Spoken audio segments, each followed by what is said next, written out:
కార్తీ తన కొత్త తమిళ చిత్రం మేయి జగన్ను తెలుగు అనువాదం సత్యం సుందరం టైటిల్తో తెలుగు ప్రేక్షకుల ముందుకు వస్తున్నారు. ఈ సినిమా విడుదల దగ్గర పడిన సందర్భంగా తెలుగు ఆడియో ఫంక్షన్ ను హైదరాబాద్ లో నిర్వహించారు. సినిమా పబ్లిసిటీ మాట్లాడించితే యాంకర్ అడిగిన ప్రశ్న, కార్తీ ఇచ్చిన సమాధానం మరో రకంగా మీడియాలో కథాంశమై పబ్లిక్ టాక్ అయ్యింది. ప్రస్తుతం ఆంధ్రప్రదేశ్ రాష్ట్రంలో గల తిరుపతి దేవస్థానంలో లడ్డు ప్రసాదం కల్తీ అయ్యిందని ప్రస్తుత రాష్ట్ర ముఖ్యమంత్రి మొదలు కింద స్థాయి మంత్రుల వరకు గత ప్రభుత్వ అడ్డగోలుతనాన్ని ఎండగడుతూ రాష్ట్రంలో రాస్తా రోకోల వరకు దిగుతున్న వేళ సత్యం సుందరం ఆడియో ఫంక్షన్ లో హీరో కార్తీను యాంకర్ మంజుష హాస్యాస్పదంగా లడ్డు కావాలా నాయనా అని అడిగింది. అందుకు కార్తీ సరళంగా ఇప్పుడు లడ్డు మాట వద్దు, అది బయట చాలా కాంట్రవర్సీ అయి ఉందని సమాధానం పరిచారు. మరుసటి రోజు ఆంధ్రప్రదేశ్ రాష్ట్ర ఉప ముఖ్యమంత్రి కొనిదెల పవన్ కళ్యాణ్ విజయవాడ కనకదుర్గ ఆలయ ఆవరణలో ప్రాయశ్చిత్త దీక్ష చేపడుతూ మీడియా ముందు మాట్లాడుతూ ముందు రోజు కార్తీ మాటలను తప్పుపట్టారు. తిరుపతి దేవస్థానం సనాతన ధర్మం అనుభవించి నడుస్తుందని, దాన్ని ఎవరూ అవహేళన చేసి మాట్లాడకూడదని నచ్చజెప్పారు. అయితే తమిళ మూవీ ఇండస్ట్రీలో పెద్ద స్టార్ అయిన కార్తీ ఎటువంటి అహంకార ధోరణులకు వెళ్లకుండా తక్షణమే పవన్ కళ్యాణ్ కు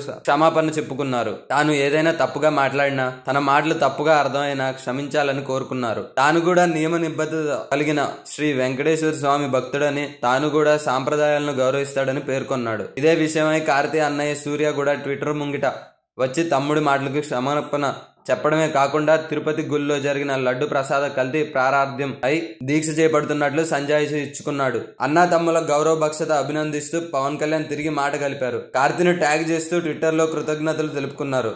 పబ్లిక్ ఫిగర్స్ గా మనకంటూ ఒక బాధ్యత ఉంటుంది, అది సమాజంలో తప్పులు దొరికినప్పుడు సాక్షాత్కరించాలని సులువు కోరారు. సినిమా నటులుగా ధర్మ నిక్షేపాలు కాపాడుకోవాలని, ఆత్మస్థైర్యాలు శాంతి భద్రతలు నెలకొల్పాలని కర్తవ్య దీక్ష ప్రేరేపించారు. ఇదే ట్వీట్ లో పవన్ కళ్యాణ్ అన్నయ్య సూర్యకు, వదిన జ్యోతికకు, కార్తీకు తమ కొత్త చిత్రం సత్యం సుందరం సినిమా విడుదల ఉపేక్షించి శుభాకాంక్షలు తెలుపుతూ సినిమా ఘన విజయం సాధించాలని అభినందనలు తెలిపారు.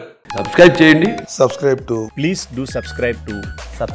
Please like, share and subscribe to top Telugu TV. Top Telugu TV.